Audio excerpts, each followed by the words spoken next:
Thanks for staying with us. Independent candidates contesting the upcoming local government elections say political parties have let citizens down too many times and are calling on voters to let the people govern. Today we're joined by Reverend Chris Mathebula, who's an independent mayoral candidate in Ekurhuleni. Joshua Mufamadi, he's an independent candidate in Chiawelo, Ward 11. And Motloung, who's an independent mayoral candidate in Madibeng. Good evening to you all, and thank you so much for your time this evening. I'll begin with you, Nick. Why should the people consider you? Well, the people trust me. They actually asked me to step in to get involved in politics because previously I've been working as a journalist. I've exposed a lot of corruption and have the intel know what's happening within the municipality of Madibeng. So in a way, the people trusted me that I do have the guts that I can be able to take on the current administration. And it's because of trust. Interesting, and I'm going to come to you in just a moment when it comes to the issue of Madibeng, because I know that there's a lot of problems there. I mean, water is just but one of the issues there, but we're going to come back to you in just a moment. Reverend Mathebula, good evening to you. Why should the people consider you as a mayoral candidate in Ekurhuleni? Well, the people, they looked at what I've done for the community, and they've asked us, based on what we have built in the community. We have built a school, we have demonstrated ethical leadership, we have delivered, and then we have served people in our country while there was a lot of problem during COVID. You know, we were just distributing food, we were giving people houses, you know, without, expecting anything from the community. And people came and say, you know what, good people are actually taking a back seat, and we are being led by people who do not care at all. They said, Rev, we have seen your work. Can you please come and help us, because our nation is really disappointing us and our leaders are really not there to lead us, but they are just there to take from us. For that reason, I had to raise my hand, not just for me, but for the sake of my children and the next generation and the betterment of South Africa. That is why I had to raise my hand and to say enough, it's enough. We can't just allow things happening like this on our watch, man. Dr. Mufamadi? Good evening, Bongo, and good evening to your viewers out there. For me, I think as the independent candidates, especially or at the ward level, we are definitely going to change the landscape of politics in this country, because there's a lot of us now. I think this is motivated by the fact that the political parties have failed the people over the years, and they still continue to do that, and they're still coming up with all this political rhetoric. And with us as independent candidates, you know, we get voted in by the constituency, by the people on the ground. Therefore, what happens there is that they get their power back that was taken away from them for many years, because I would tell you that with political parties, when you go to elections and then the candidate is actually put out there by the party, not by the people on the ground. So as an independent candidate, you get put there by people on the ground, and then they look at your track record, they look at what you've been, doing for the community. For me, I've helped my community with issues of electricity. I've given food parcels to the people of Chiawelo, and I've done a lot of things. I've got experience in municipality. I've been a member of the ward committee for so many years. I've been a member of the NGOs, and that experience, I want to bring it back to the people and say, vote for Joshua Mufamadi in Ward 11, because I am going to make sure that things are turned around, than to listen to political rhetoric. All right, and I'll come to you in just a moment. Nick, one of the things that we saw in Madibeng has been the mismanagement, which has been quite, vast in terms of mismanagement of funds, and it's around the water issues as well, because what we saw happen there was that the community would be given water tankers, and this has been alleged by others that could be how some of the municipal officials may be benefiting because they are responsible for some of these water tankers. And these are the allegations that are flying around. Talk to us then about what change are you hoping to bring to that particular situation, because the water situation in Madibeng is quite a big one. It's true. The problem with Madibeng, there's a lot of a tender business happening in Madibeng. And it's all about the comrades getting those tenders. Some of the comrades, they tampered with their water systems just to break it so they can get a tender to supply water to the community, but forgetting that the people are suffering while that thing's happening. And like I've said before, Madibeng is a playground for politicians. Everybody's there to loot. Some of the councillors, we know that they normally will step in and say, and that's all they care about. That's why even you find some of the councillors, they get voted. Now, as soon as they get voted, they get their salaries, they move out from their communities. They stay in the area. And it doesn't make sense. How would you fight for the community if you don't stay in that community? So the other thing again, I've said this in the municipality, political interference. You find the municipalities, all the employees, all the ANC people, they get in there because of a political appointment. They don't even have qualification. I've said it before, even like the water problem, 27 years. All they do, will investigate and bring the report. But they don't find solutions in that. Because you know why? Because they know next year they want to do another budget so they can eat again and again. And now if you ask them, like, what is the solution? How can people access water? They'll tell you about problems. They say, like, no, but we'll bring in the tankers. The tankers will provide. And even the water from the tankers, it's a dirty water. It's not a clean water. You ask yourself, Madibeng has more than 3 dams. But they'll tell you that there's the water is scarce in Madibeng. You ask them, but why? We do have water. Gauteng doesn't have a dam, but they do have water. They don't have a problem with water. And, but Mathebula, one of the things that we're seeing is a mushrooming of informal settlements. We've seen even an organization like Planet coming out to say that there must be signage in these, informal settlements. There must be electricity. But, other officials are arguing, saying that, but how do we do this in an informal settlement? Because it's informal. You can't really formalize it, and you must make a plan when it comes to housing. How do you plan then to deal with this issue of informal settlements that are mushrooming in Ekurhuleni? My dear sister, it takes visionary leadership. That is the most important thing. Unfortunately, our leaders have failed us for some years, especially Ekurhuleni. Ekurhuleni, it is a simple thing to do. I mean, we've got what we call IDP.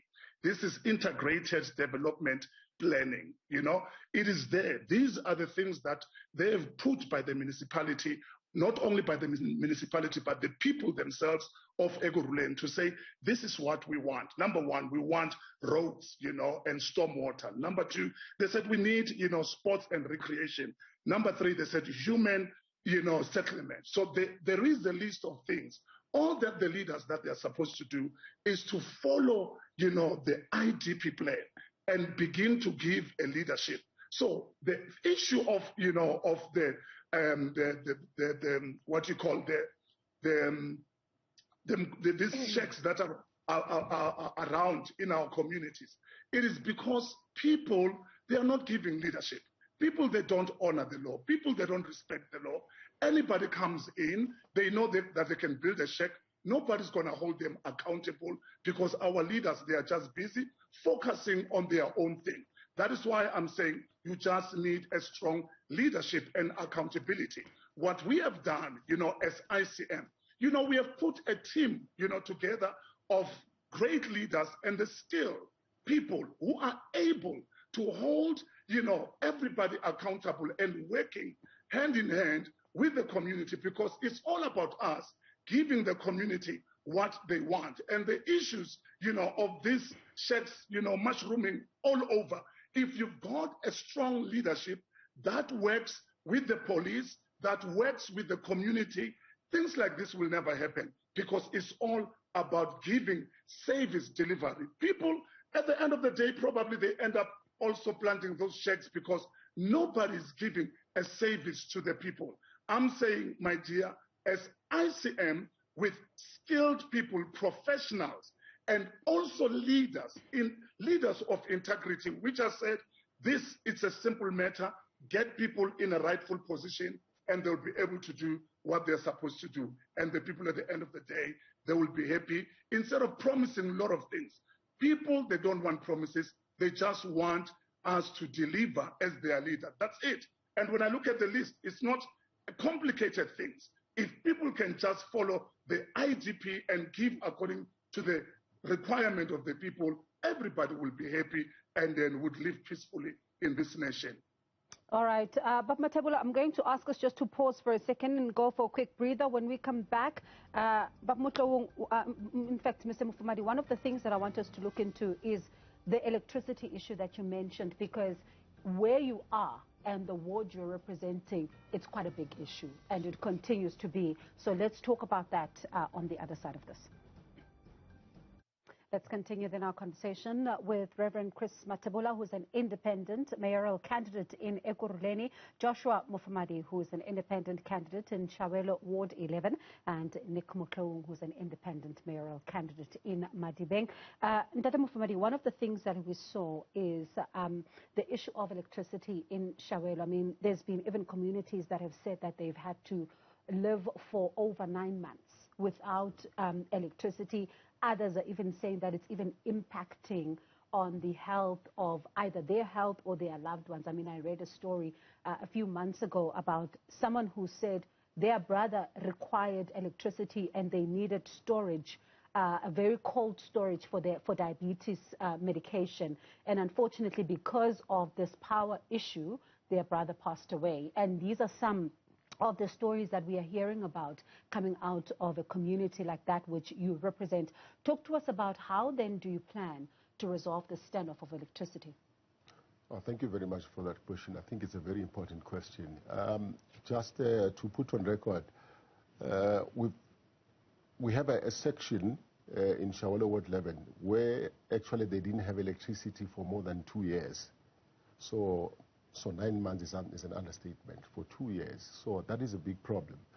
The intervention that we try to bring as the community, with me championing that, is that we galvanized everyone to say that, look, let us try our level best to assist the entity by actually ensuring that people, come up with ways of maintaining that electricity infrastructure, because it was the problem took for long, so people had to even pop out monies to fix the transformers, because the entity was not coming forth to assist the communities. So, but in some areas, it couldn't happen. I wonder how much of a concern has been illegal connections, though. Yeah, the bypassing of electricity has been a problem in Chiawelo, of course. I think the problem was exacerbated by the fact that the entity itself, ESCOM, did not come to the party when the concerned residents of Chiawelo invited, the entity to say, come, let's try and deal with this problem together. But ESCOM decided to, not listen to the people. That's why, people decided to bypass. But the other issue with bypassing was that people in Chiawelo could not afford the electricity because the tariff was so high. You find that, in winter, you don't even use a heater for that matter, but you pay 2,000 rand. And we have child-headed homes there. We've got, pension-headed homes. Mm-hmm. And the level of unemployment is so high there. So the people said to the entity, let us come up with a plan whereby, people can ESCOM can charge, for electricity on a tariff-based,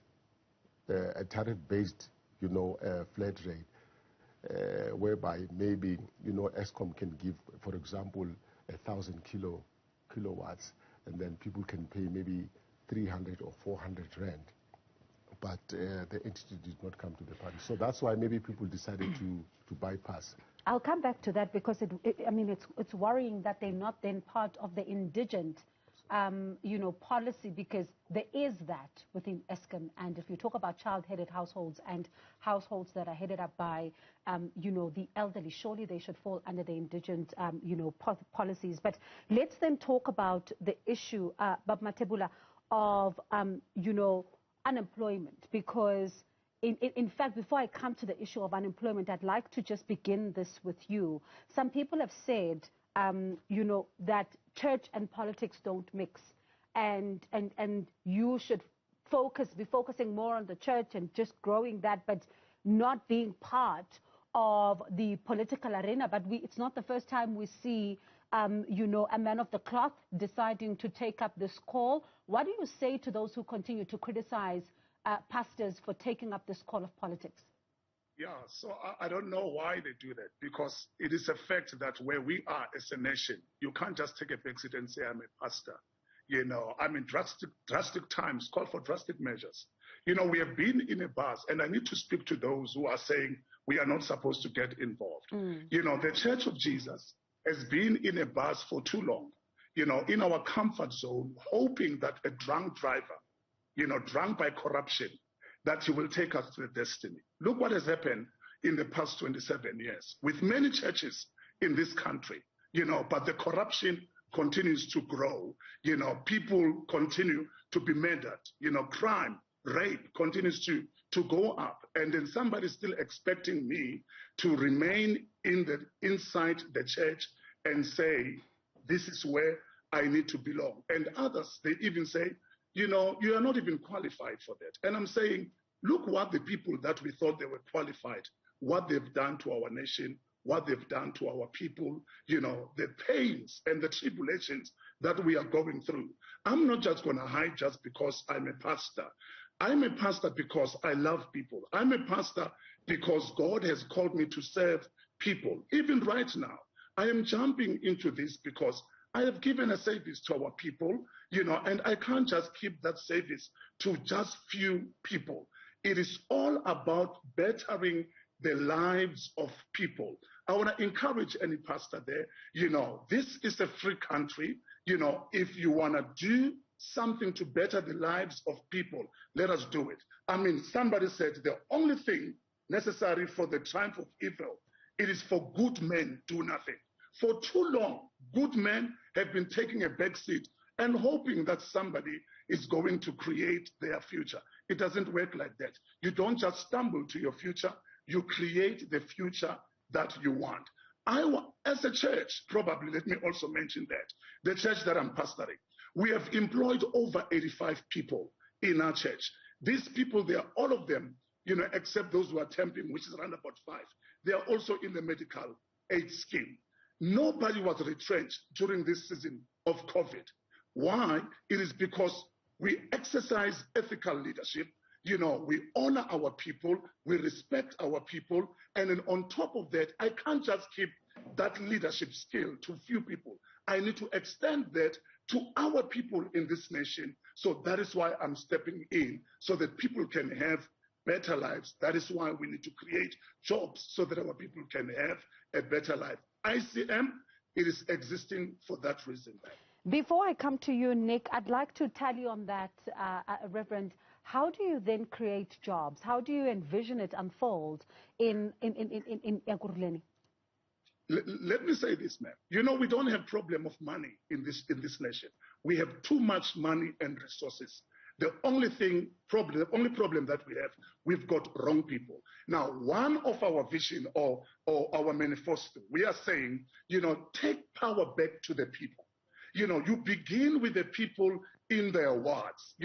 If people in their wards, for an example, the entrepreneurs in their wards, they can even begin to come together You know, if there is one project, I mean, imagine if we want to build a school, you know, and then we give those entrepreneurs in the certain ward to build the school. We are saying to them, let us buy bricks from the same ward. Let us buy cement from the same ward. You know, let us employ people from the same ward. How can Ward 11, you know, go away, far away, to go and employ people, you know, from another ward instead of empowering the very same people? All that we are saying, begin, you know, by giving people, you know, the power to create wealth. We've got a lot of resources in this country. I don't even want to touch, you know, the issue of farming and all that. But if we also deal with corruption, we remove the people who are taking a lot of money without, you know, bringing value into this community. As I said, we've got enough money if we have skillful people, people who are managing the resources, people who are in a right position with the right skill. The problem that we have here, you know, comrades, they employ other comrades who do not even have a skill. The person is paid a lot of money. At the end of the day, he does not even deliver anything for his people. So I'm saying to you, if we can get the basic right, get right people, which is what we are doing as ICM here, get professionals, get ethical leadership, clean the system, make sure that you do what you're supposed to do, and then you give power back to the people. We can do it by ourselves and for the next generation as well. All right, Nick, what are your plans then to turn the situation around in Madibeng, especially where the water crisis is concerned? Well, the people took a stand. That's why I Save Madibeng. Save Madibeng is all about the people. We're tired of it. I agree with the pastor. You know, Madibeng, you look at Madibeng. Madibeng is supposed to be one of the most developed places in the country. We have mines, we have farming. It's a tourism, you know, it's a tourist favorite spot in the country. But if you talk to the officials, they'll tell you that there's no money in Madibeng. How's that possible? And the same thing, unemployment. He's right. Comrades, they hire comrades. Sometimes they even get them from other provinces. That's where the problem comes in. We don't have leadership. There's no leadership. Right now we have a water crisis. If we had a good leadership, they could have predicted that we might have a problem of water in Madibeng. Number two, cemeteries as well. Cemeteries are full. People are burying their families outside the cemetery fence. If you go to municipality, they'll tell you that, like, now we're still going to investigate. What kind of leadership is that? There's no town planning. So that's what the problem is. But now the people took a stand. Save Madibeng. That's where we decided enough is enough. There's no home for ANC in Madibeng. They've messed up. 27 years, it's been promises, investigation, reports. They even affected even the tribal communities. Now they decide who's the next Khosi. That's another corruption that's coming in. Now they even went to the mines. The mines are supposed to be paying the royalties to the communities. Now they're eating that money. They're stealing that money. Now they putting their people inside. They say they'll make you a Khosi as long as we're getting the money from you. We're getting all the money that's coming from the mines. The people don't have, you know, you go to Bapong. I'm sure everybody knows about the story about Bapong. Almost R1 billion disappeared. The communities didn't benefit anything. Now, for you as Save Madibeng, very briefly, what are you then promising the people of Madibeng in terms of a turnaround? We don't make promises. We come with solutions. Today, we just launched flushing toilets. 80% of the houses in Madibeng and communities in Madibeng, they're using pit toilet. It's not even far from Pretoria, 20 kilometers away from Pretoria, but you still find the communities using pit toilets. Now, we found a solution in a way that we found a flushing toilet that's got its own sewage system. And we're not in power yet, but we've came up with solutions. And we sent to the community of Madibeng that they need to stand up. We need to save Madibeng. There is money. We need to get rid all these corrupt officials. Ndade Mufamadi, very briefly, we're almost out of time. Let's talk about your plans then to create jobs, because as you said, a lot of young people are unemployed where you are. Thank you very much. Let me start by saying that I concur with the two gentlemen with regards to the fact that, you know, this problem of, deploying, cadres, it's a problem. We need to deploy people because they've got the skill, people who are there to deliver. So let's give power back to the people. What I can say with regards to creating jobs is that our plan, I would say our plan, because as an independent candidate, I don't work alone. I've got a committee that works with me, because I believe that I need to galvanize the community to assist in making this dream a reality. The open spaces in Chiawelo, we've got a lot of open spaces that are municipality owned. We are planning to say that those spaces will be given to the people, especially young people, to come up with concepts of creating and create business hubs there, so that people can create jobs for themselves and not wait for the government to bring jobs to them, because that is the dream that will never come true. So people must empower themselves. So those open spaces will be awarded to people, especially young people, so that they can create jobs for themselves. And the other thing is that we are going to ensure that the municipality-owned entities are accountable to the people. I mean, if you look at Chiawelo, oh, it's so disgusting. I've never seen such a big rat, it's like as big as a chicken, and there's so many rodents there. I mean, if we have a municipality that is functional, those things are not supposed to be there.